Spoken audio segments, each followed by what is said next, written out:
ഏവർക്കും ഹാജാസ് ക്ലാസ്സസിലേക്ക് ഹൃദ്യമായ ഹാർദമായ സ്വാഗതം. നമ്മൾ ഇന്നൊരു 10 ചോദ്യങ്ങളാണ് നമ്മൾ ഇന്ന് ബയോളജിയിൽ നിന്ന് ചർച്ച ചെയ്യാൻ വേണ്ടി പോകുന്നത്. ക്ലാസ്സിനകത്ത് ഇന്നൊരു 10 വളരെ ഇമ്പോർട്ടൻ്റ് ആയ വരാനുള്ള പരീക്ഷകളിൽ ചോദിക്കാൻ സാധ്യതയുള്ള ഒരു 10 ചോദ്യങ്ങൾ. അപ്പോൾ ഈ ഓരോ ചോദ്യങ്ങളും നിങ്ങൾ വളരെ ഗംഭീരമായി പഠിച്ചെടുക്കണം. ഈ ചോദ്യങ്ങളെല്ലാം എവിടെ നിന്നാണ് വന്നിട്ടുള്ളത്, അതിൻ്റെ സോഴ്സൊക്കെ നമുക്ക് പറയാം. നമുക്ക് ഒന്നാമത്തെ ചോദ്യത്തിലേക്ക് കടക്കാം. ഒന്നാമത്തെ ചോദ്യം ഇങ്ങനെയാണ്, അതായത് താഴെ കൊടുത്തിരിക്കുന്നവയിൽ ശരിയായ പ്രസ്താവനകൾ ഏതെല്ലാം? നാഡീവ്യവസ്ഥയുടെ അടിസ്ഥാന നിർമ്മാണ ഘടകമാണ് ന്യൂറോൺ. നാഡീകോശത്തിന് കോശസ്തരവും കോശദ്രവ്യവും ന്യൂക്ലിയസുമുണ്ട്. ന്യൂറോണിലെ ഏറ്റവും നീളം കൂടിയ തന്തുവാണ് ഡെൻഡ്രോൺ എന്ന് പറയുന്ന 3 സ്റ്റേറ്റ്മെൻറ്റുകളാണ് ഇവിടെ തന്നിട്ടുള്ളത്. ഇത് ഏത് പാഠഭാഗത്തിൽ നിന്നാണ് ഈ ഒരു ക്വസ്റ്റ്യൻ ഉൾപ്പെടുത്തിയിട്ടുള്ളത് എന്ന് ചോദിച്ചാൽ 10ാം ക്ലാസ്സിൻ്റെ SCERTയിൽ നിന്നാണ്, ഫസ്റ്റ് ചാപ്റ്ററിൽ നിന്നാണ് ഈ ക്വസ്റ്റ്യൻ ഉൾപ്പെടുത്തിയിട്ടുള്ളത്. അതുകൊണ്ട് തന്നെ ആ ഒരു പാഠഭാഗത്തിൽ, ഇതൊരു പ്രീവിയസ് ക്വസ്റ്റ്യൻ ആണ്, ഈ ഒരു ക്വസ്റ്റ്യനെ ബേസ് ചെയ്തുകൊണ്ട് ആ പാഠഭാഗത്തെ നമ്മൾ സസൂക്ഷ്മം നിരീക്ഷിക്കുകയാണ്. അതിനകത്ത് ഏതെല്ലാം ചോദ്യങ്ങൾ ഇനി പരീക്ഷയ്ക്ക് ചോദിക്കാൻ സാധ്യതയുണ്ട് എന്ന് നമ്മൾ നോക്കുകയാണ്. അപ്പോൾ ആ ഒരു പാഠഭാഗത്തിലെ ചോദ്യങ്ങളൊക്കെ നമുക്ക് ഇന്ന് ഈ ക്ലാസ്സിൽ ഡിസ്കസ് ചെയ്യാം. അപ്പോൾ ഈ കൊടുത്തിരിക്കുന്ന സ്റ്റേറ്റ്മെൻറ്റുകളിൽ ഏറ്റവും ഒന്നാമത്തെ സ്റ്റേറ്റ്മെൻറ്റ്, നാഡീവ്യവസ്ഥയുടെ അടിസ്ഥാന നിർമ്മാണ ഘടകമാണ് ന്യൂറോൺ എന്ന് പറയുന്ന ഒരു സ്റ്റേറ്റ്മെൻറ്റ് വളരെ ശരിയാണ്. അതായത് സെൻട്രൽ നെർവസ് സിസ്റ്റത്തിൻ്റെ അടിസ്ഥാന ഘടകം എന്ന് പറയുന്നത് ന്യൂറോൺ തന്നെയാണ്. അതുപോലെ നമ്മുടെ ന്യൂറോൺ, അതായത് നാഡീകോശത്തെയാണ് നമ്മൾ ന്യൂറോൺ എന്ന് പറയുന്നത്. ഈ ന്യൂറോണിന് കോശസ്തരമുണ്ട്, അതേപോലെ കോശദ്രവ്യമുണ്ട്, അതിനൊരു മെംബ്രെയിൻ ഉണ്ട്, അതേപോലെ അതിനകത്ത് എന്താ പറയുക, സൈറ്റോപ്ലാസം പോലെ ഉണ്ട്, ന്യൂക്ലിയസ് ഉണ്ട്. ഇതെല്ലാം ശരിയാണ്. ന്യൂറോൺ സാധാരണ കോശങ്ങളിൽ ന്യൂക്ലിയസ് ഉള്ളതുപോലെ ന്യൂക്ലിയസ് ഉണ്ട്, മെംബ്രെയിൻ ഉണ്ട്, അതിനകത്ത് കോശദ്രവ്യവും ഉണ്ട്. ഇതെല്ലാം ശരിയാണ്. ന്യൂറോണിലെ ഏറ്റവും നീളം കൂടിയ തന്തുവാണ് ഡെൻഡ്രോൺ. അല്ല, ന്യൂറോണിലെ ഏറ്റവും നീളം കൂടിയ തന്തു ആക്സോൺ ആണ് എന്ന് നമ്മൾ പഠിച്ചിട്ടുണ്ട് അല്ലേ? അപ്പോൾ ഇതിനകത്ത് 1, 2 പ്രസ്താവനകൾ ശരിയാണ്, മൂന്നാമത്തെ പ്രസ്താവന തെറ്റാണ്. ഈ ചോദ്യത്തിൻ്റെ എക്സ്പ്ലനേഷനാണ് നമുക്കിനി വേണ്ടത്.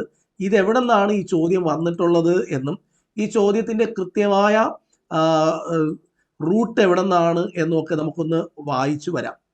ഇനി എന്നെ ഇപ്പോൾ ഒരാൾ തൊടുന്നു, അപ്പോൾ ആ തൊടുന്നത് ഞാൻ അറിയുന്നു, ഞാൻ തിരിഞ്ഞു നോക്കുന്നു, പ്രതികരിക്കുന്നു. ഇതൊക്കെ സംഭവിക്കുന്നത് ജീവികളിൽ പ്രതികരണം ഉണ്ടാകുന്നതിന് കാരണമാകുന്ന പ്രേരണകളെയാണ് നമ്മൾ ഉദ്ദീപനങ്ങൾ അല്ലെങ്കിൽ സ്റ്റിമുലസ് എന്ന് പറയാം. എന്ന് വെച്ചാൽ ഇപ്പോൾ എന്നെ ഒരു എന്താ പറയുക, ഒരാൾ എൻ്റെ ദേഹത്ത് ഒരു മുട്ടുസൂചി കൊണ്ടൊന്ന് കുത്തി, ഞാൻ പെട്ടെന്ന് തന്നെ തിരിഞ്ഞു നോക്കി. ഇതൊക്കെ ഒരു എന്താ പറയുക, ഇങ്ങനെയുള്ള കുറേ കാര്യങ്ങൾ നമ്മൾ ഡെയിലി ലൈഫിൽ ഉണ്ടാവാറുണ്ട്. തീയിലേക്ക് ഒരു കുഞ്ഞ് കൈ കൊണ്ട് വയ്ക്കുമ്പോഴത്തേക്കും പെട്ടെന്ന് തന്നെ കൈ ഇങ്ങനെ മാറ്റുന്നു. അപ്പം ജീവികളിൽ പ്രതികരണങ്ങൾക്ക് കാരണമാകുന്ന ഇത്തരം പ്രേരണകളെ നമ്മൾ വിളിക്കുന്ന പേരാണ് ഉദ്ദീപനങ്ങൾ എന്ന് പറയും. ഇപ്പം ഉദാഹരണം, നമുക്കിപ്പോൾ വിശപ്പ്, ദാഹം, ഇതൊക്കെ ശരീരത്തിനുള്ളിൽ ഉണ്ടാകുന്ന ഉദ്ദീപനങ്ങളാണ്. നമ്മുടെ ശരീരത്തിൻ്റെ ഉള്ളിലുണ്ടാകുന്ന ഉദ്ദീപനങ്ങളാണ് വിശപ്പ്, ദാഹം, ഇതെല്ലാം. ഇനി ഇതേപോലെ ഒരുപാട് ടൈപ്പ് ഓഫ് ഉദ്ദീപനങ്ങൾ നമ്മൾക്ക് ഡെയിലി ലൈഫിൽ ഉണ്ടാകാറുണ്ട്. ഇപ്പം ഉദാഹരണത്തിന് നമ്മുടെ നാക്ക്, ഓക്കെ, ഉദ്ദീപനങ്ങളെയൊക്കെ സ്വീകരിക്കാൻ നമുക്ക് അതിൻ്റെ റിസപ്റ്റേഴ്സ് ഉണ്ട്. ഇപ്പം കണ്ണിലാണെങ്കിലും ഉണ്ട്, നാക്കിലാണെങ്കിൽ ഓരോ ടേസ്റ്റിനും അനുസരിച്ച് പുളിപ്പ് അല്ലെങ്കിൽ മധുരം, ഇതിനെയൊക്കെ റിസീവ് ചെയ്യാൻ വേണ്ടിയിട്ടുള്ള ബഡ്സുകൾ ഇങ്ങനെ നാക്കിലുണ്ട്. കണ്ടോ, ഈ നാവിൽ കാണുന്നുണ്ടോ? ഇതിനെയൊക്കെ നമ്മൾ എന്താ പറയുക, ടേസ്റ്റിംഗ് ബഡ്സ് എന്നാണ് പറയുക. അത്തരത്തിലുള്ള ബഡ്സുകളൊക്കെ നമ്മുടെ നാവിലുണ്ട്, കണ്ണിലും ഇതേപോലെയുണ്ട്. ഇങ്ങനെ ശരീരത്തിൽ ഇങ്ങനെ പല ടൈപ്പ് ഓഫ് എന്താ പറയുക, ഇങ്ങനെയുള്ള റിസപ്റ്റേഴ്സ് നമുക്ക് കാണാൻ പറ്റും. അതായത് ഉദ്ദീപനങ്ങളെ സ്വീകരിക്കാൻ, സ്റ്റിമുലസുകളെ സ്വീകരിക്കാൻ നമ്മുടെ ജ്ഞാനേന്ദ്രിയങ്ങളിലും മറ്റ് ശരീരഭാഗങ്ങളിലും സവിശേഷമായ കോശങ്ങളുണ്ട്. ഇവരെ നമ്മൾ റിസപ്റ്റേഴ്സ് എന്നാണ് പറയുക. മലയാളത്തിൽ നമ്മൾ അവരെ ഗ്രാഹികൾ എന്ന് പറയും. ഇപ്പം നമ്മളൊരു ഭക്ഷണം എടുത്ത് വായിൽ വെക്കുമ്പോൾ നാക്ക് ആ ടേസ്റ്റിനെ സ്വീകരിക്കാൻ വേണ്ടിയിട്ട് കുറേ ബഡ്സുകളുണ്ട്. ഇതിനെ നമ്മൾ ഗ്രാഹികൾ എന്നാണ് പറയുക. റിസപ്റ്റേഴ്സ് എന്ന് പറയും. നമ്മുടെ ശരീരത്തിൽ ഒരാൾ തൊടുമ്പോഴും നമ്മൾ അറിയുന്നത് നമ്മുടെ ശരീരത്തിൽ ആ റിസപ്റ്റേഴ്സ് ഉള്ളത് കൊണ്ടാണ്. ഓക്കെ, ഇവ ഉദ്ദീപനങ്ങൾ സ്വീകരിച്ചതിന് ശേഷം ഉചിതമായ സന്ദേശങ്ങൾ ഉണ്ടാക്കും. ഒരു സ്റ്റിമുലസ് നമ്മൾ റിസീവ് ചെയ്ത് കഴിഞ്ഞാൽ അതിന് ബദലായി, അതിന് മറുപടിയായി കുറേ ഉചിതമായ സന്ദേശങ്ങൾ രൂപപ്പെടുത്തും. ഉദ്ദീപനങ്ങളെ സ്വീകരിച്ച് ഗ്രാഹികൾ രൂപപ്പെടുത്തുന്ന സന്ദേശങ്ങൾ തലച്ചോറിലെത്തുന്നതോടുകൂടിയാണ് പൊതുവെ പ്രതികരണ പ്രവർത്തനങ്ങൾ നടക്കുന്നത്. ഈ പ്രവർത്തനങ്ങളെ നിയന്ത്രിക്കുകയും ഏകോപിപ്പിക്കുകയും ചെയ്യുന്നത് നാഡീവ്യവസ്ഥയാണ്. ഒരാൾ നമ്മൾ തൊട്ടു, നമ്മൾ അതിനൊരു പ്രതികരണം നമ്മൾ കാണിക്കുന്നു. ഇതിനെയെല്ലാം കൺട്രോൾ ചെയ്യുന്നതും കോർഡിനേറ്റ് ചെയ്യുന്നതും നമ്മുടെ സെൻട്രൽ നെർവസ് സിസ്റ്റമാണ്. ഇതാണ് ഇതിനകത്തുനിന്ന് നമ്മൾ പഠിക്കേണ്ടത്. ഇനി അടുത്ത ഒരു ഇതിൻ്റെ ബാക്കിയുള്ള ഒരു സ്ലൈഡിലും കൂടെ ഉണ്ട്, കുറച്ച് കാര്യങ്ങളുണ്ട്, അതും കൂടെ നമുക്കൊന്ന് നോക്കി വരാം. നാഡീകോശം നമ്മുടെ സെൻട്രൽ നെർവസ് സിസ്റ്റത്തിൻ്റെ അടിസ്ഥാന നിർമ്മാണ ഘടകം എന്ന് പറയുന്നത് നാഡീകോശം. നമ്മൾ സ്റ്റേറ്റ്മെന്റിൽ കണ്ടു. നമ്മുടെ സെൻട്രൽ നെർവസ് സിസ്റ്റത്തിൻ്റെ, അതായത് നമ്മുടെ നാഡീവ്യവസ്ഥയുടെ, കേന്ദ്ര നാഡീവ്യവസ്ഥയുടെ അടിസ്ഥാന ഘടകം എന്ന് പറയുന്നത് ഈ ചിത്രത്തിൽ കാണിച്ചിരിക്കുന്നത് പോലെയുള്ള ന്യൂറോണുകളാണ്. ഓക്കെ, ഇനി മറ്റെല്ലാ കോശങ്ങളെയും പോലെ നാഡീകോശത്തിന് കോശസ്തരവും കോശദ്രവ്യവും ന്യൂക്ലിയസും ഒക്കെ ഉണ്ട്. ഇനി ഈ ഒരു ന്യൂറോണിന്റെ പ്രധാനപ്പെട്ട ഭാഗങ്ങൾ ഒന്ന് പരിചയപ്പെടാം. ഈ കാണുന്ന കുഞ്ഞു കണ്ടോ, ഇതവിടെ മാർക്ക് ചെയ്തിട്ടുണ്ട്. ഇതാണ് ഡെൻഡ്രൈറ്റുകൾ, ഡെൻഡ്രോണിന്റെ ശാഖകളാണ്. ഡെൻഡ്രോൺ എന്ന് പറഞ്ഞാൽ ഇതാണ്, ഈ പാർട്ടാണ് ഡെൻഡ്രോൺ, ഇതാണ് ഡെൻഡ്രോൺ. ഈ ഡെൻഡ്രോണിന്റെ ശാഖകളാണ് ഡെൻഡ്രൈറ്റുകൾ എന്ന് പറയുന്നത്. ഓക്കെ, ഈ ന്യൂറോണിന്റെ തൊട്ടടുത്തുള്ള ന്യൂറോണിൽ നിന്നും സന്ദേശങ്ങൾ സ്വീകരിക്കുന്നത് ഈ ഡെൻഡ്രൈറ്റിലൂടെയാണ്. ഡെൻഡ്രോൺ എന്ന് പറഞ്ഞാൽ കോശ ശരീരത്തിൽ നിന്നുള്ള ഏറ്റവും നീളം കുറഞ്ഞ തന്തുവാണ്. ഇതിനകത്ത് ഏറ്റവും നീളം കുറഞ്ഞ തന്തുക്കളെയാണ് ഡെൻഡ്രോണുകൾ എന്ന് പറയുന്നത്.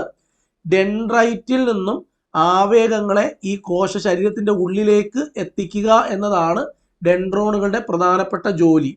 ഇനി അടുത്തത് ആക്സോൺ. ഇതാണ് ഈ നീളം കൂടിയ തന്തുവാണ് ആക്സോൺ. അപ്പം അത് നേരത്തെ നമ്മൾ സ്റ്റേറ്റ്മെന്റിൽ കണ്ടതാണ്.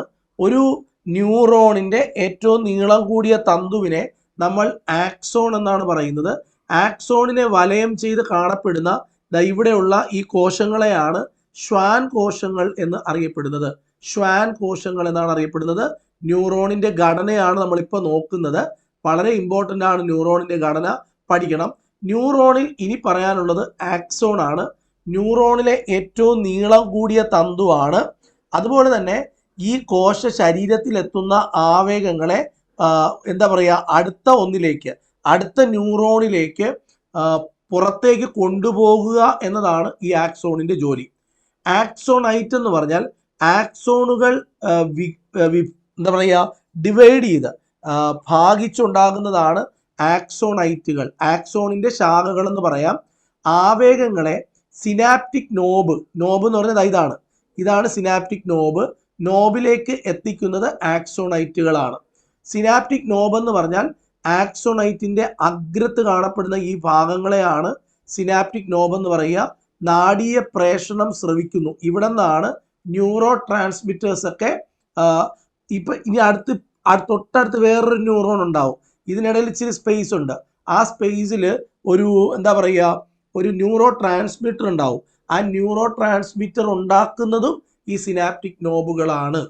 ഇത്രയാണ് ഈ ന്യൂറോണിന്റെ പ്രധാനപ്പെട്ട ഘടന. ഇതിനകത്ത് നിന്ന് ഈ ആക്സോണൈറ്റ്, ഡെൻഡ്രോണൈറ്റ്, അതേപോലെ സിനാപ്റ്റിക് നോബ്, ഇവിടെ നിന്നൊക്കെ ഷ്വാൻ കോശങ്ങൾ, ഇതൊക്കെ ഭംഗിയായി പഠിക്കണം.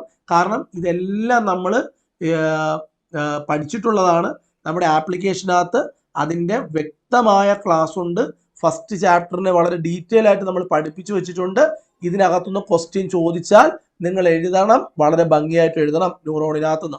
ഇനി നമുക്ക് ആ ചാപ്റ്ററിലെ വേറൊരു ക്വസ്റ്റ്യൻ, രണ്ടാമതൊരു ക്വസ്റ്റ്യൻ നമുക്ക് നോക്കി വരാം. രണ്ടാമത്തെ ക്വസ്റ്റ്യനിലേക്ക് നമുക്ക് പോവാം. രണ്ടാമത്തെ ക്വസ്റ്റ്യൻ, നാഡീയ പ്രേഷണങ്ങൾക്ക് ഉദാഹരണം ഏതാണ്? ഇൻസുലിൻ, നമുക്ക് എല്ലാവർക്കും അറിയാം ഇൻസുലിൻ ഒരു ഹോർമോണാണ്. ഹിസ്റ്റമൈൻ പറ്റില്ല, മെലാനിൻ പറ്റൂല, ഡോപ്പമിൻ എന്ന് പറയുന്നത് അപ്പോൾ ഇതെല്ലാം നമ്മൾ കേട്ടിട്ടുണ്ട്.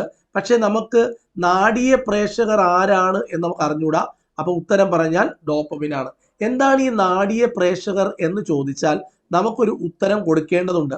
അതായത് ഒരു ന്യൂറോണിൽ നിന്നും അടുത്ത ന്യൂറോണിലേക്ക്, എന്താ പറഞ്ഞത്, ഒരു ന്യൂറോണിൽ നിന്നും അടുത്ത ന്യൂറോണിലേക്ക് എന്താ പറയുക, മെസ്സേജുകളെ ട്രാൻസ്മിറ്റ് ചെയ്യണമെങ്കിൽ, മെസ്സേജുകളെ കൊണ്ട് എത്തിക്കണമെങ്കിൽ ഇതൊരു ന്യൂറോണാണ്, ഇത് വേറൊരു ന്യൂറോണാണ്.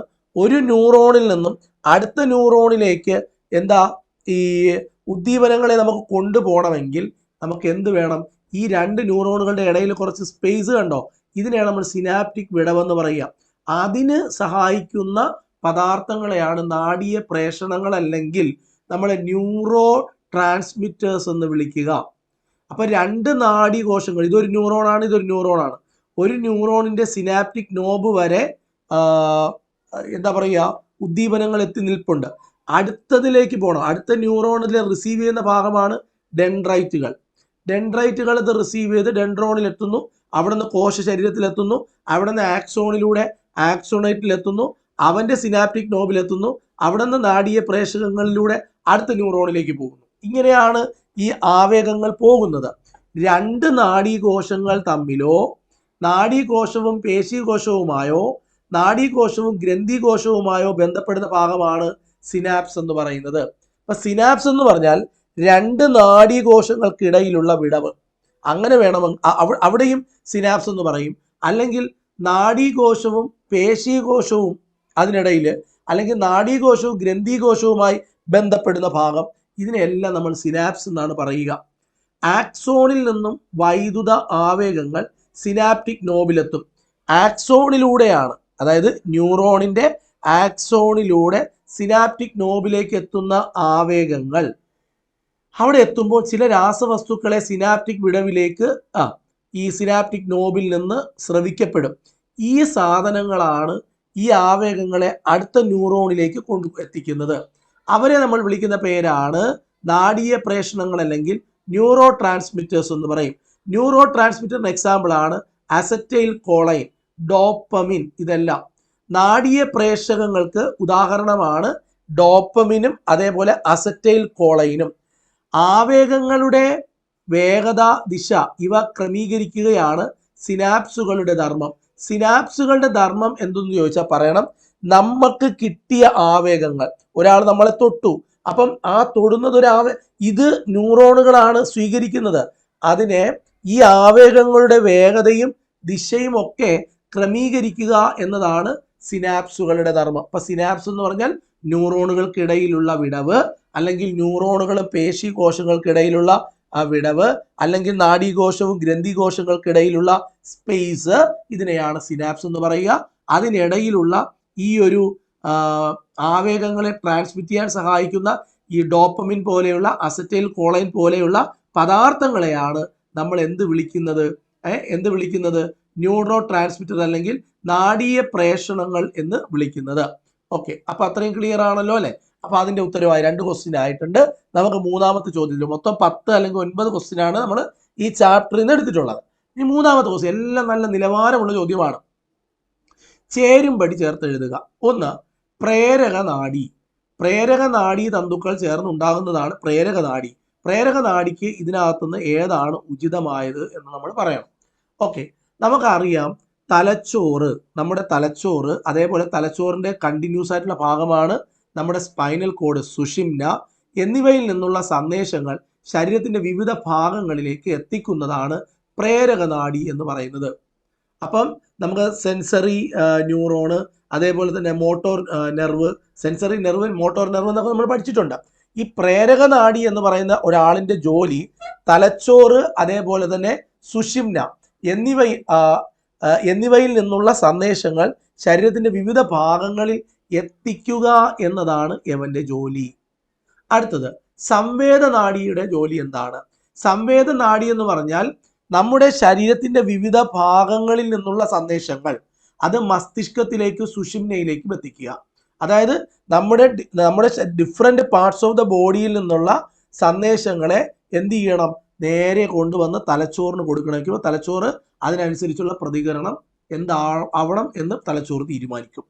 ഇനി സമ്മിശ്ര നാഡികൾ എന്ന് പറഞ്ഞാൽ മിക്സഡ് ആണ്. സംവേദനാഡികളും പ്രേരകനാഡി തന്തുക്കളും ചേർന്നാണ് സമ്മിശ്ര നാഡി ഉണ്ടാകുന്നത്. ഇതിൻ്റെ ജോലി എന്താണെന്ന് ചോദിച്ചാൽ തലച്ചോറ്, സുഷുമ്ന എന്നിവയിലേക്കും തിരിച്ചുള്ള സന്ദേശങ്ങളും അങ്ങോട്ടും ഇങ്ങോട്ടുമുള്ള എന്താ പറയുക പ്രേഷണം സാധ്യമാക്കുന്നത് സമ്മിശ്ര നാഡിയുടെ ജോലിയാണെന്നും പറയാം.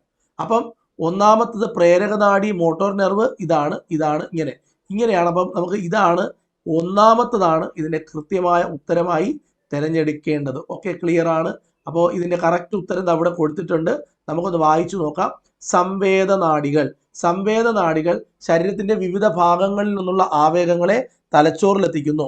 പ്രേരകനാഡികൾ, മോട്ടോർ, തലച്ചോറ്, സുഷുമ്ന എന്നിവയിൽ നിന്നുള്ള സന്ദേശങ്ങളെ ശരീരത്തിന്റെ വിവിധ ഭാഗങ്ങളിൽ എത്തിക്കുന്നു. ഈ രണ്ട് ജോലികളും ഒരുമിച്ച് ചെയ്യാൻ ക്യാപ്പബിലിറ്റി ഉള്ളവരാണ് സമ്മിശ്ര നാഡികൾ എന്ന് പറയുന്നത്. അപ്പം 3 ചോദ്യങ്ങളുടെയും കൃത്യമായ ഉറവിടവും അതിൻ്റെ ഉത്തരവും നമ്മൾ കൃത്യമായി പഠിച്ചെടുത്തു കഴിഞ്ഞു. നമുക്ക് അടുത്ത ചോദ്യത്തിലേക്ക് വരാം. താഴെ കൊടുത്തിരിക്കുന്നവയിൽ ശരിയായ പ്രസ്താവനകൾ ഏതെല്ലാമാണ്? നാഡീവ്യവസ്ഥയുടെ കേന്ദ്രമാണ് തലച്ചോറ്. ഹൃദയം എന്നൊക്കെ തരും. നാഡീവ്യവസ്ഥയുടെ കേന്ദ്രം എന്ന് പറയുന്നത് തലച്ചോറാണ്. ശരിയായ പ്രസ്താവനയാണ്. മസ്തിഷ്കത്തെ പൊതിഞ്ഞുകൊണ്ട്, നമ്മുടെ തലച്ചോറിനെ പൊതിഞ്ഞുകൊണ്ട് 2 സ്തരപാളികളുള്ള മെനിഞ്ചസ് ആവരണമുണ്ട്. തെറ്റാണ്. 3 സ്തരപാളികളാണ് ഉള്ളത്. അപ്പോൾ ഇത് തെറ്റായ പ്രസ്താവന. ആദ്യത്തെ പ്രസ്താവന ശരിയാണ്, രണ്ടാമത്തെ പ്രസ്താവന തെറ്റാണ്. മസ്തിഷ്ക കലകൾക്ക് ഓക്സിജൻ നൽകുന്നത് സെറിബ്രോസ്പൈനൽ ഫ്ലൂയിഡിന്റെ ധർമ്മമാണ്. അത് ശരിയാണ്. അപ്പോൾ 1, 3 പ്രസ്താവനകൾ ശരിയാണ്. 1, 3 പ്രസ്താവനകൾ ശരിയാണ്. അപ്പം നാഡീവ്യവസ്ഥയുടെ കേന്ദ്രമാണ്, നമ്മുടെ സെൻട്രൽ നെർവസ് സിസ്റ്റത്തിന്റെ കേന്ദ്രമാണ് ഏത്? തലച്ചോറ്. മസ്തിഷ്കത്തെ പൊതിഞ്ഞുകൊണ്ട് 3 സ്തരപാളികളുള്ള മെനിഞ്ചസ് കാണപ്പെടുന്നു എന്നതാണ്. 2 സ്തരപാളികൾ തെറ്റാണ്, 3 സ്തരപാളികളുണ്ട്. മസ്തിഷ്ക കലകൾക്ക് ഓക്സിജൻ നൽകുക എന്നത് അതിനകത്ത് നിറഞ്ഞിരിക്കുന്ന, അതായത് ഈ ഒരു പാളികൾക്കകത്ത് നിറഞ്ഞിരിക്കുന്ന സെറിബ്രോ സ്പൈനൽ ഫ്ലൂയിഡിന്റെ ജോലിയാണ്. അപ്പോൾ 1, 3 പ്രസ്താവനകളാണ് ശരി. നമുക്ക് ഇതിന്റെ ശരിയായ ഉത്തരങ്ങളിലേക്ക് ഈ ക്വസ്റ്റ്യന്റെ ഉറവിടം എവിടെയാണെന്ന് നോക്കാം. ഇവിടെ കൊടുത്തിട്ടുണ്ട്, നാഡീവ്യവസ്ഥയുടെ കേന്ദ്രമാണ് മസ്തിഷ്കം. 10ാം ക്ലാസ്സിലെ ടെസ്റ്റ് വായിക്കാതെ പോകരുത്, ഫസ്റ്റ് ചാപ്റ്റർ ആണ്. അപ്പോൾ കണ്ടോ, തലയോടി, മെനിഞ്ചസ് പാളികൾ കണ്ടോ. അപ്പോൾ ഇവിടെ 3 ലെയർ ആയിട്ടാണ്. 1, 2, 3 3 മെനിഞ്ചസ് പാളികൾ, 3 പാളികളാണ്, 2 പാളിയല്ല. അവിടെ 3 പാളികൾ നമുക്ക് കാണാൻ കഴിയുന്നുണ്ട്. ഇനി തലയോട്ടിക്കുള്ളിലാണ് മസ്തിഷ്കമുള്ളത്. മസ്തിഷ്കം ഇതായിരിക്കുന്നുണ്ടോ, ഇതാണ് നമ്മുടെ മസ്തിഷ്കം. കണ്ടോ, ഇവിടെ ഒരു പാർട്ട് കാണിച്ചിട്ടുണ്ട് മസ്തിഷ്കത്തിന്റെ. അത് തലയോട്ടിയുടെ ഉള്ളിലാണ് ഇരിക്കുന്നത്. ഈ തലയോട്ടിയുടെ ഉള്ളില് മസ്തിഷ്കത്തെ പൊതിഞ്ഞുകൊണ്ട് 3 സ്തരപാളിയുള്ള മെനിഞ്ചസ് എന്ന് പറയുന്ന ഒരു ആവരണമുണ്ട്. മെനിഞ്ചസിന്റെ ആന്തരപാളികൾക്കിടയിലും മസ്തിഷ്കത്തിന്റെ അറകളിലുമെല്ലാം സെറിബ്രോസ്പൈനൽ, ഈ ഒരു പാളികളുടെ ഇടയിലും ഇവിടെയൊക്കെ സെറിബ്രോസ്പൈനൽ ഫ്ലൂയിഡ് കാണാൻ പറ്റും. രക്തത്തിൽ നിന്ന് രൂപപ്പെടുന്ന സെറിബ്രോസ്പൈനൽ ദ്രാവകം തിരികെ രക്തത്തിലേക്ക് ആഗിരണം ചെയ്യപ്പെടും. രക്തത്തിൽ നിന്നാണ് ഈ സെറിബ്രോസ്പൈനൽ ഫ്ലൂയിഡ് രൂപപ്പെടുന്നത്. ഇത് കുറച്ച് അതിൻ്റെ ഒരു ലൈഫ് സ്പാൻ കഴിയുമ്പോഴത്തേക്കും അത് രക്തത്തിലോട്ട് തന്നെ തിരിച്ച് ആഗിരണം ചെയ്യപ്പെടും. നമ്മുടെ മസ്തിഷ്കത്തിലുള്ള കലകൾക്ക് പോഷക ഘടകങ്ങൾ, അതിന് വർക്ക് ചെയ്യാൻ ആവശ്യമായിട്ടുള്ള കമ്പോണന്റുകൾ കൊടുക്കുക, ഓക്സിജൻ നൽകുക, മസ്തിഷ്കത്തിനകത്തുള്ള മർദ്ദം ക്രമീകരിക്കുക, മസ്തിഷ്കത്തെ മറ്റുള്ള ക്ഷതങ്ങളിൽ നിന്നും സംരക്ഷിക്കുക, ഇതെല്ലാം സെറിബ്രോസ്പൈനൽ ഫ്ലൂയിഡ് ആണ് ചെയ്യുന്നത്. സെറിബ്രോസ്പൈനൽ ഫ്ലൂയിഡ് മെനിഞ്ചസ് പാളികളുടെ ഇടയിലും തലയോട്ടിയുടെ ഈ ഭാഗത്തും ഈ പാളികളുടെയും തലയോട്ടിയുടെയും ഇടയിലുള്ള ഭാഗത്തുമെല്ലാം ഈ സെറിബ്രോസ്പൈനൽ ഫ്ലൂയിഡ് ഉണ്ടാകും. അപ്പോൾ മസ്തിഷ്കത്തിനകത്തുള്ള കോശങ്ങൾക്ക് ആവശ്യമായ ഓക്സിജൻ നൽകുക, പോഷക ഘടകങ്ങൾ നൽകുക, അതിനകത്തെ മർദ്ദത്തെ ക്രമീകരിക്കുക, കൺട്രോൾ ചെയ്യുക, എക്സ്റ്റേണൽ ക്ഷതങ്ങളിൽ നിന്നും സംരക്ഷിക്കുക, ഇതെല്ലാം ഇതിൻ്റെ പ്രധാനപ്പെട്ട ജോലികളിൽ പെടുന്നതാണ്. ഓക്കെ, ക്ലിയർ ആണോ? ഇത്രയും എന്തെങ്കിലും ഡൗട്ട് ഉണ്ടോ? ഇല്ല. ഇത്രയും ഡൗട്ടൊന്നും ഇല്ലാതെ നമ്മൾ മുമ്പോട്ട് പോവുകയാണ്. അടുത്ത പോർഷനിലേക്ക് വരാം, അടുത്ത ക്വസ്റ്റ്യനിലേക്ക് വരാം. മസ്തിഷ്കത്തിലെ ഏറ്റവും വലിയ ഭാഗം ഏതാണ്? മസ്തിഷ്കത്തിന് പ്രധാനമായും 5 ഭാഗങ്ങളുണ്ട്. Cerebrum, cerebellum, thalamus, hypothalamus, medulla oblongata. അപ്പം അതിൽ ഏറ്റവും വലിയ ഭാഗം ഏതെന്ന് ചോദിച്ചാൽ ഇത് ഒരു ഒരു 100 അല്ലെങ്കിൽ 150 പരീക്ഷയ്ക്കെങ്കിലും ചോദിച്ചിട്ടുള്ള ഒരു ചോദ്യമാണ്. മസ്തിഷ്കത്തിലെ ഏറ്റവും വലിയ ഭാഗം ഏത്? ഉത്തരം സെറിബ്രമാണ്. നമുക്ക് അങ്ങനെ മാത്രം പറഞ്ഞു വിട്ടാൽ പറ്റത്തില്ല. നമുക്ക് കുറച്ച് കാര്യമായിട്ട് നോക്കേണ്ടതുണ്ട്. അതായത് മസ്തിഷ്കത്തിൽ പ്രധാനപ്പെട്ട 5 ഭാഗങ്ങളുണ്ട്. അതിൽ ഏറ്റവും പ്രധാനപ്പെട്ട ഭാഗം ആരോ മാർക്കിട്ട് ഞാൻ കാണിച്ചിട്ടുണ്ട്. ഇതാണ് സെറിബ്രം. ഏറ്റവും കൂടുതൽ ചുളിവുകളും മടങ്ങുകളും കാണപ്പെടുന്നു. മസ്തിഷ്കത്തിലെ ഏറ്റവും വലിയ ഭാഗമാണ്. ഇനി സെറിബ്രത്തിന്റെ ചാരനിറമുള്ള പുറം ഭാഗത്തെ കോർട്ടെക്സ് എന്നും, ചാരനിറത്തിൽ പുറം ഭാഗമുണ്ട്, അതിനെ കോർട്ടെക്സ് എന്നും, അകത്ത് വെള്ള നിറത്തിൽ ഒരു ഭാഗമുണ്ട്, മെഡുല്ല എന്നും അതിനെ അറിയപ്പെടും. ചിന്ത, നമ്മുടെ ബുദ്ധി, നമ്മുടെ ഓർമ്മ, നമ്മുടെ ഭാവന, ഇതിൻ്റെ എല്ലാം കേന്ദ്രം, നമ്മൾ ബോധപൂർവം ചെയ്യുന്ന എല്ലാ കാര്യങ്ങളുടെയും കേന്ദ്രമാണ് സെറിബ്രം. ഇന്ദ്രിയാനുഭവങ്ങൾ, കാണുക, കേൾക്കുക, രുചിക്കുക, സ്പർശിക്കുക, ഇങ്ങനെയുള്ള മുഴുവൻ കാര്യങ്ങളുടെയും കേന്ദ്രമാണ് സെറിബ്രം. ഐച്ഛികം, നമ്മുടെ ഇഷ്ടത്തിനനുസരിച്ചുള്ളത്, വോളണ്ടറി ആയിട്ടുള്ള എല്ലാ കാര്യങ്ങളെയും സെറിബ്രമാണ് കൺട്രോൾ ചെയ്യുന്നത്. കേൾവി, കാഴ്ച, രുചി, ബുദ്ധി, യുക്തിചിന്ത, ഇങ്ങനെയുള്ള കാര്യങ്ങളെല്ലാം സെറിബ്രത്തിന്റെ പ്രധാനപ്പെട്ട ജോലികളിൽ ഉൾപ്പെടും. എന്നാൽ ഇവിടെ കാണുന്നത് കണ്ടോ, ഇത് കണ്ടോ, നമ്മൾ ആരോ മാർക്കിട്ട് കാണിച്ചിരിക്കുന്നത്, ഇതിന്റെ പേരാണ് സെറിബെല്ലം.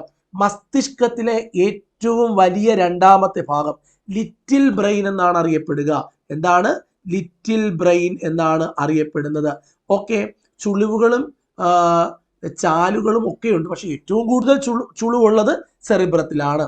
സെറിബ്രത്തിന് പിന്നിൽ 2 ദളങ്ങളായിട്ട് കണ്ടോ, ഇത് ഒരു ദളം, ഇത് രണ്ടാമത്, 2 ദളങ്ങളായിട്ടാണ് ഇത് കാണപ്പെടുന്നത്. പേശി പ്രവർത്തനങ്ങളെ ഏകോപിപ്പിച്ച്, പേശികളുടെ ചലനം ഇതിനെയൊക്കെ ഒന്ന് ഏകോപിപ്പിച്ച് ശരീരത്തിന്റെ തുലന നിലയും ഇക്വിലിബ്രിയം ഒന്ന് മെയിൻറ്റെയിൻ ചെയ്ത് നിർത്താൻ സഹായിക്കുന്നത് ഈ പറയുന്ന സെറിബെല്ലം ആണ്. ലിറ്റിൽ ബ്രെയിൻ എന്നാണ് ഇവൻ അറിയപ്പെടുന്നത് എന്ന് മറക്കരുത്. ഇനി നമ്മുടെ ബ്രെയിനിന്റെ പ്രധാനപ്പെട്ട മൂന്നാമത്തെ ഭാഗമാണ് മെഡുല ഒബ്ലാങ്കേറ്റ. അതായത് നമ്മുടെ ഇഷ്ടത്തിനനുസരിച്ചല്ലാത്ത പ്രവർത്തനങ്ങൾ, അതായത് ഹൃദയസ്പന്ദനം, ശ്വാസോച്ഛ്വാസം, രക്തചംക്രമണം, ഇതൊക്കെ നിയന്ത്രിക്കുന്നത് മെഡുല ഒബ്ലാങ്കേറ്റയാണ്. സെറിബ്രത്തിന് ചുവടെ സെറിബെല്ലത്തോട് ചേർന്ന് ദണ്ടിന്റെ ആകൃതിയിൽ മെഡുല ഒബ്ലാങ്കേറ്റ കാണപ്പെടുന്നു. കാണപ്പെടുന്നു, ആരോ മാർക്കിട്ട് കാണിച്ചിട്ടുണ്ട്. ഇതുണ്ടോ, ഈ ദണ്ട് പോലെ കാണുന്നത് കണ്ടോ, ഇതാണ് മെഡുല ഒബ്ലാങ്കേറ്റ. ഇൻവോളണ്ടറി ആക്ഷനുകളുടെ കേന്ദ്രമാണ്. അതായത് നമ്മുടെ ഇഷ്ടത്തിനനുസരിച്ചല്ലാതെ നടക്കുന്ന പ്രവർത്തനങ്ങളുടെ കേന്ദ്രമാണ് മെഡുല ഒബ്ലാങ്കേറ്റ. തലാമസ് എന്ന് പറഞ്ഞാൽ സെറിബ്രത്തിന്റെ തൊട്ട് താഴെയാണ് തലാമസ് കാണപ്പെടുന്നത്. ഇവിടെയാണ് സെറിബ്രം ഇരിക്കുന്നു. ഇതിന്റെ തൊട്ട് താഴെയാണ് ഇവിടെയാണ് തലാമസ് കാണപ്പെടുന്നത്. സെറിബ്രത്തിലോട്ടും സെറിബെല്ലത്തിലോട്ടുമുള്ള ആവേഗങ്ങളുടെ പുനഃപ്രസരണ കേന്ദ്രമാണിത്. ഇതിനെ റിലേ സ്റ്റേഷൻ ഓഫ് ബ്രെയിൻ എന്നാണ് അറിയപ്പെടുക. റിലേ സ്റ്റേഷൻ ശരീരത്തിലെ വിവിധ ഭാഗങ്ങളിൽ നിന്നുള്ള ആവേഗങ്ങളെ പരിശോധിച്ച് പ്രാധാന്യമുള്ളവയെ മാത്രമേ സെറിബ്രത്തിലേക്ക് കടത്തിവിടുള്ളൂ. അതുകൊണ്ട് ഇതിനെ റിലേ സ്റ്റേഷൻ എന്നാണ് അറിയപ്പെടുക. തലാമസിന്റെ പ്രത്യേകത, പരിശോധന നടത്തും. നമുക്ക് സെറിബ്രത്തിലേക്ക് പറഞ്ഞു വിടേണ്ട ആൾക്കാരാണെങ്കിൽ മാത്രം, ഒരു വാച്ചറെ പോലെ, അതാണ് തലാമസ്. ഹൈപ്പോ തലാമസ് എന്ന് പറഞ്ഞാൽ തലാമസിന്റെ തൊട്ട് താഴെയാണ് ഹൈപ്പോ തലാമസ് കാണപ്പെടുന്നത്. ഇവിടെയാണ് ഹൈപ്പോ തലാമസ് ഇരിക്കുന്നത്. ആന്തരിക സമസ്ഥിതി പരിപാലനത്തിന് പ്രധാന പങ്ക് വഹിക്കുന്നു. ഹോമിയോസ്റ്റാറ്റിസ് എന്ന് പറയുന്ന ഒരു പരിപാടിയുണ്ട് നമ്മുടെ ശരീരത്തിൽ. അതിനകത്താണ് ഈ ഒരു ഹൈപ്പോ തലാമസ്. അതൊരു എൻഡോക്രൈൻ ഗ്ലാൻഡ് കൂടിയാണ്. വാസോപ്രസിനും ഓക്സിറ്റോസിനും ഒക്കെ പ്രൊഡ്യൂസ് ചെയ്യുന്ന ഒരാളും കൂടിയാണ് ഈ ഹൈപ്പോ തലാമസ് എന്ന് പറയുന്നത്. 6ാമത്തെ ചോദ്യത്തിലേക്ക് നമ്മൾ കടക്കുകയാണ്. ഈ ചോദ്യങ്ങളെല്ലാം 1ാമത്തെ ചാപ്റ്ററിൽ നിന്നുള്ളതാണ്. അതുകൊണ്ട് 1ാമത്തെ ചാപ്റ്റർ വായിക്കാതെ പോകരുത്. നന്നായിട്ടൊന്ന് മനസ്സിരുത്തി വായിക്കണം. നിങ്ങൾക്ക് ഈ ചോദ്യങ്ങളിൽ 95% ചോദ്യങ്ങളും PSC പലതവണ പരീക്ഷയ്ക്ക് ചോദിച്ചിട്ടുള്ളതാണ്. അതുകൊണ്ടാണ് ഇന്ന് ഇങ്ങനെ ഒരു സെഷൻ ചെയ്യാൻ കാരണം. താഴെ കൊടുത്തിരിക്കുന്നവയെ തെറ്റായ പ്രസ്താവനകൾ ഏതെല്ലാം? സുഷിമ്നയിൽ നിന്നും 31 എണ്ണം സുഷിമ്ന നാഡികൾ പുറപ്പെടുന്നു. എന്ത് പൊട്ടത്തരമാണ്! എത്ര ശക്തനായ ഒരാൾ പരീക്ഷ എഴുതാൻ വന്നാലും ഇത് കാണുമ്പോഴത്തേക്ക് ഇത് ശരി കൊടുക്കും. ഇത് ശരി കൊടുക്കല്ലേടാ, ഇത് തെറ്റാണ്. 31 ജോഡിയാണേ, നമ്മളത് പെട്ടെന്ന് ശ്രദ്ധിക്കൂല. 31 ജോഡി സുഷിമ്ന നാഡികളാണ് സുഷിമ്നയിൽ നിന്നും പുറപ്പെടുന്നത്. അപ്പൊ സുഷിമ്നയിൽ നിന്ന് പുറപ്പെടുന്ന നാഡികളുടെ എണ്ണം ചോദിക്കുകയാണെങ്കിൽ 62, എന്നാൽ പേറുകളാണെങ്കിൽ എണ്ണം ചോദിച്ചാൽ 62, എന്നാൽ 31 ജോഡിയാണ് കൃത്യമായ ഉത്തരം. നട്ടെല്ല് വളരുന്നതിനനുസൃതമായി സുഷിമ്ന വളരും. തെറ്റാണ്, തെറ്റാണ്. ഇതൊക്കെ വളരെ വ്യക്തമായി ടെക്സ്റ്റിനകത്ത് കൊടുത്തിട്ടുണ്ട്. ഓരോ സുഷിമ്ന നാഡിയും ഡോർസൽ റൂട്ട് മാത്രം അല്ല, ഡോർസൽ റൂട്ടും വെൻട്രൽ റൂട്ടും ചേരുമ്പോഴാണ് ഓരോ സുഷിമ്ന നാഡിയും. അപ്പൊ ഇതും തെറ്റാണ്. എല്ലാ പ്രസ്താവനകളും തെറ്റാണ്. ഇതിനകത്ത് കൊടുത്തിരിക്കുന്ന എല്ലാ പ്രസ്താവനകളും തെറ്റാണ്. ഈ ചോദ്യം എവിടെ നിന്നാണ് നിർമ്മിച്ചത് എന്ന് ചോദിച്ചാൽ സുഷിമ്നയെ കുറിച്ച് ഇവിടെ പറയുന്നുണ്ട്. മെഡുല ഒബ്ലാങ്കേറ്റയുടെ തുടർച്ചയായി ബ്രെയിനില് മെഡുല ഒബ്ലാങ്കേറ്റയുടെ തുടർച്ചയായിട്ടാണ് നമുക്ക് സുഷിമ്ന കാണാൻ കഴിയുക. സുഷിമ്ന എന്ന് പറയുന്നത് നട്ടെല്ലിനുള്ളിലാണ് സംരക്ഷിക്കപ്പെട്ടിരിക്കുന്നത്. ഓക്കെ, മസ്തിഷ്കത്തെ പോലെ സുഷിമ്നയും മെനിഞ്ചസും ഉണ്ട്. മസ്തിഷ്കത്തില് നമ്മൾ മെനിഞ്ചസ് കൊണ്ടുള്ള ഒരു പാളിയുണ്ട് എന്ന് പറഞ്ഞതുപോലെ സുഷിമ്നയ്ക്കും അത്തരത്തിലൊരു പാളിയുണ്ട്. സുഷിമ്നയുടെ ഉള്ളിലെ സെൻട്രൽ കനാൽ എന്ന ചാനലിലും സെറിബ്രോസ്പൈനൽ ദ്രവമുണ്ട്. ഓക്കെ, അപ്പം ബ്രെയിനിന്റെ അതേപോലെ സെറിബ്രോസ്പൈനൽ ഫ്ലൂയിഡ് ഒക്കെ ഇവിടെയും നമുക്ക് കാണാൻ പറ്റുന്നുണ്ട്. മെനിഞ്ചസും ഇവിടെ ഉണ്ട്. സുഷിമ്നയുടെ ബാഹ്യഭാഗത്ത് വൈറ്റ് മാറ്ററും ആന്തരഭാഗത്ത് ഗ്രേ മാറ്ററുമാണ്. എന്നാൽ ബ്രെയിനിൽ നമ്മൾ അങ്ങനെയല്ല പറഞ്ഞത്. ബ്രെയിനിന്റെ പുറം ഭാഗം ഗ്രേയും അകത്ത് വൈറ്റുമാണ്. എന്നാൽ സുഷിമ്നയിൽ പുറത്ത് വൈറ്റും അകത്ത് ഗ്രേയുമാണ്. അത് മറന്നു പോകരുത്. ടെക്സ്റ്റിന്റെ ഈ ഭാഗത്തൊരു ഒരു ഒരു ഒരു സംഭവമുണ്ട്. നവജാത ശിശു, അതായത് ന്യൂ ബോൺ ബേബിയുടെ സുഷിമ്ന നട്ടലിന്റെ താഴെ അഗ്രം വരെ സുഷിമ്ന, അതായത് പുതുതായി ജനിക്കുന്ന ഒരു കുട്ടിയുടെ സുഷിമ്ന എന്ന് പറയുന്നത് നട്ടലിന്റെ താഴെ അഗ്രം വരെ നീണ്ടു കിടക്കും. എന്നാൽ മുതിർന്നവരുടേത് നട്ടലിന്റെ മധ്യഭാഗം വരെ മാത്രമേ കാണുള്ളൂ. നട്ടലിന് വളരുന്നതിനനുസരിച്ച് സുഷിമ്ന വളരില്ല. അപ്പം കുട്ടികളിൽ ന്യൂബോൺ ബേബി എടുത്തു കഴിഞ്ഞാൽ, ഒരു നവജാത ശിശു എടുത്തു കഴിഞ്ഞാൽ സുഷിമ്ന നട്ടലിന്റെ താഴെ അഗ്രം വരെ നീണ്ടു കിടക്കുന്നു. എന്നാൽ മുതിർന്നവരുടേതാണെങ്കിൽ നട്ടലിന്റെ മധ്യഭാഗം വരെ മാത്രമേ സുഷിമ്ന ഉള്ളൂ.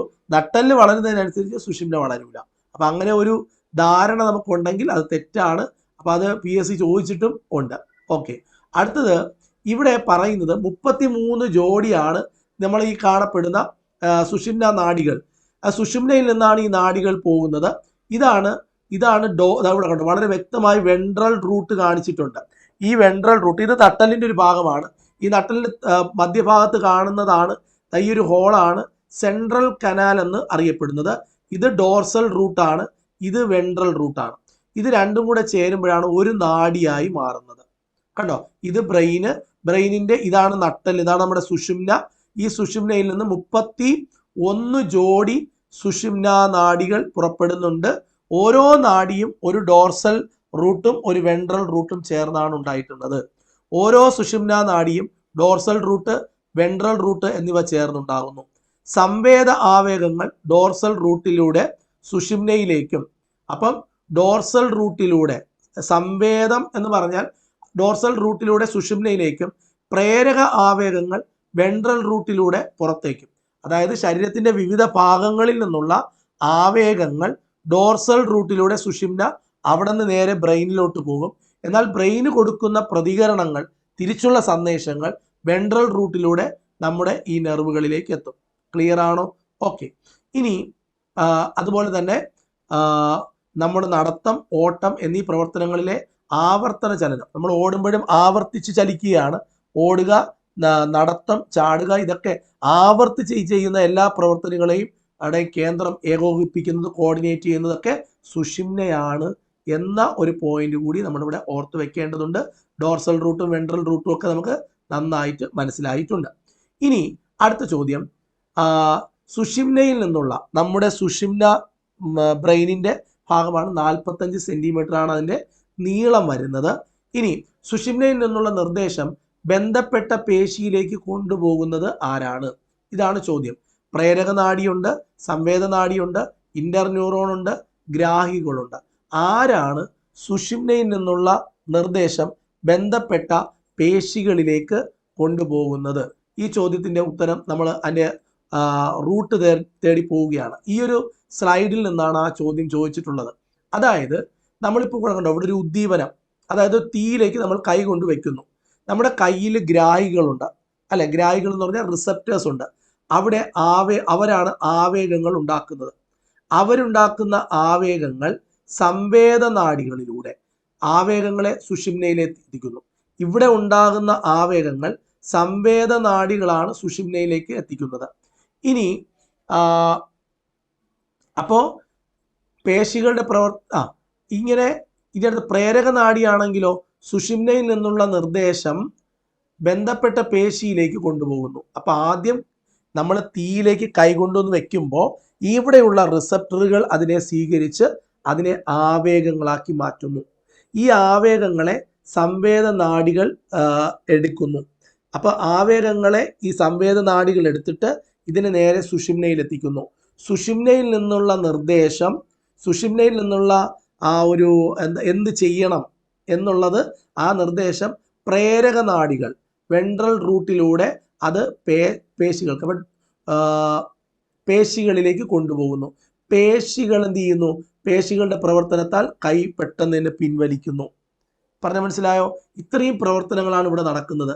ഇവിടെ ഇന്റർ ന്യൂറോൺ എന്ന് പറഞ്ഞാൽ ഇവിടെ നിങ്ങൾക്ക് കാണാം ഓരോ നെർവുകളിലും ഡോർസൽ റൂട്ടും വെൻട്രൽ റൂട്ടും ചേർന്നാണ് ഉണ്ടായിട്ടുള്ളത്. അതിന്റെ പർപ്പസ് എന്താണെന്ന് പറഞ്ഞു. ഇത് രണ്ടും കൂടെ സംവേദനാഡിയും പ്രേരക നാഡിയെയും ബന്ധിപ്പിക്കുന്ന നാഡീകോശമാണ് ഇന്റർ ന്യൂറോൺ. ഇതാണ് ഇന്റർ ന്യൂറോൺ എന്ന് പറയുന്നത്. ഓക്കെ, സംവേദ ആവേഗങ്ങൾക്കനുസൃതമായി വേഗത്തിലുള്ള പ്രതികരണ നിർദ്ദേശങ്ങൾ രൂപപ്പെടുത്തുന്നത് ഇത്തരത്തിലുള്ള ഇന്റർ ന്യൂറോണുകളാണ്. ഇത് രണ്ടും കൂടെ കമ്പൈൻ ചെയ്യുന്ന ഒരു പാർട്ട്. വളരെ വ്യക്തമാണല്ലോ അല്ലെ? ക്ലിയർ ആയിട്ട് കാര്യങ്ങൾ മനസ്സിലാവുന്നുണ്ടല്ലോ? ഓക്കെ, നമുക്ക് അടുത്ത ഒരു ക്വസ്റ്റ്യനിലേക്ക് പോവാം. അടുത്ത ക്വസ്റ്റ്യൻ, താഴെ കൊടുത്തിരിക്കുന്നവയിൽ സിമ്പതറ്റിക് വ്യവസ്ഥയുമായി യോജിക്കാത്തത്. അതായത് നമ്മുടെ ബോധമണ്ഡലത്തിന് പുറത്ത് നടക്കുന്ന പ്രവർത്തനങ്ങളുണ്ട്. പെട്ടെന്നൊക്കെ വളരെ ക്വിക്കായിട്ടൊക്കെ ഉള്ള ചില ആക്ഷനുകളുണ്ട്. ഇപ്പം ഒരു എന്താ പറയുക, ഇപ്പം ഈ തീയിൽ വീഴുക, അല്ലെങ്കിൽ പെട്ടെന്നൊരു ഭയക്കുക, പെട്ടെന്നൊരു എന്താ പറയുക ഒരു കുഴിയിൽ വീഴുക, ഒരു ആക്സിഡന്റ് നടക്കുക. അപ്പോഴൊക്കെ നമ്മൾ പ്രവർത്തിക്കുന്നത് സ്വതന്ത്ര നാഡീ വ്യവസ്ഥയുടെ ഭാഗമായിട്ടാണ്. സ്വതന്ത്ര നാഡീ വ്യവസ്ഥയുടെ രണ്ട് ഭാഗങ്ങളാണ്. ഒന്നെന്ന് പറയുന്നത് സിമ്പതറ്റിക്കും, രണ്ട് പാരാസിമ്പതറ്റിക്കും. അവരാണ് അതായത് ബ്രെയിനുമായിട്ടൊന്നും ബന്ധമില്ലാതെ ചില പ്രവർത്തനങ്ങൾ പെട്ടെന്ന് നടക്കും.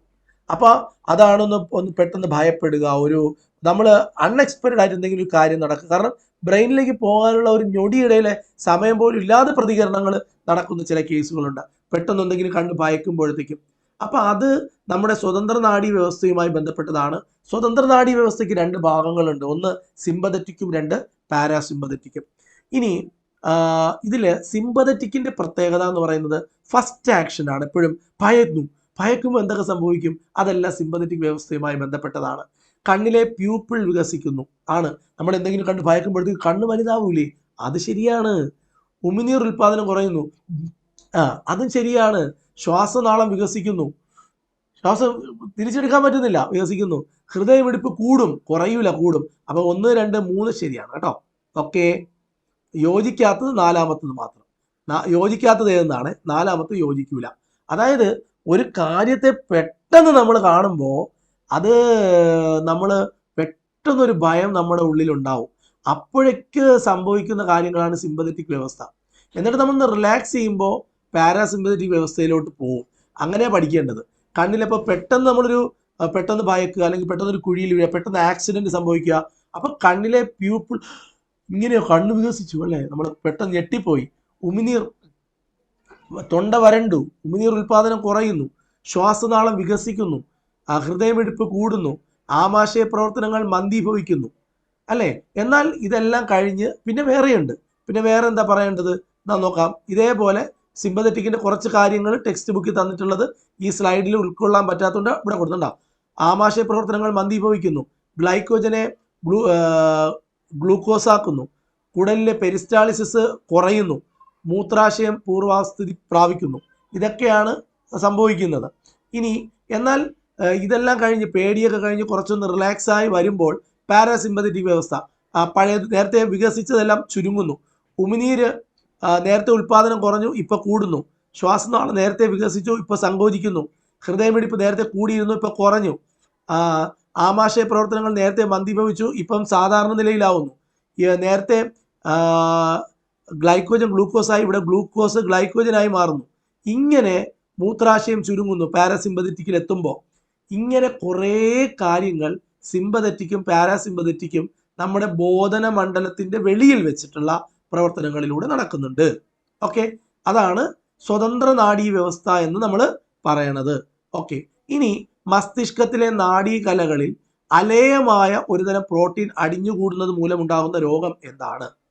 മസ്തിഷ്കത്തിലെ നാഡീകലകൾ, നമ്മുടെ തലച്ചോറിലെ നാഡീകലകളിൽ ഒരു അലേയമായ പ്രോട്ടീൻ അടിഞ്ഞുകൂടുന്നത് കൊണ്ട് ഉണ്ടാകുന്ന രോഗമാണ് അൽഷിമേഴ്സ്. അൽഷിമേഴ്സ് എന്ന് പറഞ്ഞാൽ സ്മൃതിനാശ രോഗം. അൽഷിമേഴ്സ് ഉണ്ട് എന്ന് പറഞ്ഞാൽ മറവി രോഗം, സ്മൃതി ഓർമ്മ. അൽഷിമേഴ്സ് എന്ന് പറഞ്ഞാൽ മസ്തിഷ്കത്തിലെ നാഡീകലകളിൽ ലയിക്കാത്ത ഒരു തരം പ്രോട്ടീൻ, ഒരു ഇൻസോളുബിൾ പ്രോട്ടീൻ നമ്മുടെ തലയിൽ അടിഞ്ഞുകൂടിയാൽ ഉണ്ടാകുന്ന രോഗമാണ് അൽഷിമേഴ്സ്.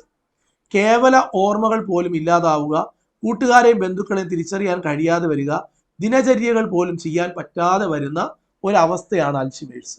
പാർക്കിൻസൺസ് എന്ന് പറഞ്ഞാൽ എന്താണ്? അതായത് തലച്ചോറിൽ ഡോപ്പമിൻ എന്ന് പറയുന്ന നാഡീയ പ്രേഷണത്തിന്റെ ഉൽപാദനം കുറയും. അപ്പോൾ ആളിത്തിരി പ്രശ്നമാവും, ശരീരത്തിന്റെ തുലന നില നഷ്ടപ്പെടുക. ഡോപ്പമിൻ എന്താണ്?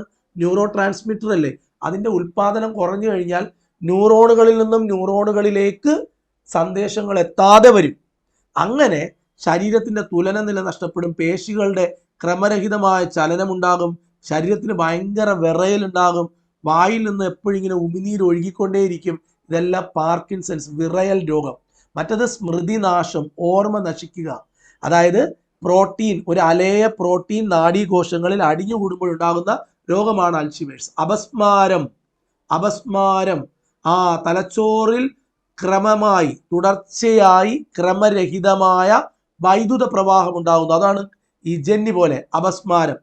തുടരെയുള്ള പേശി സങ്കോചം മൂലമുണ്ടാകുന്ന ജന്നി, സന്നി എന്നാ പറയണ്ടേ. വായിൽ നിന്ന് നുരയും പതയും വരിക, പല്ല് കടിച്ചു പിടിക്കുക, പിന്നെ അബോധാവസ്ഥയിലോട്ട് പോവുക. നമ്മൾ ഈ താക്കോലൊക്കെ കൊടുക്കുന്ന ആ പരിപാടി, അതാണ് അപസ്മാരം. മൂന്നിൻ്റെയും കണ്ടീഷൻ പഠിക്കണം.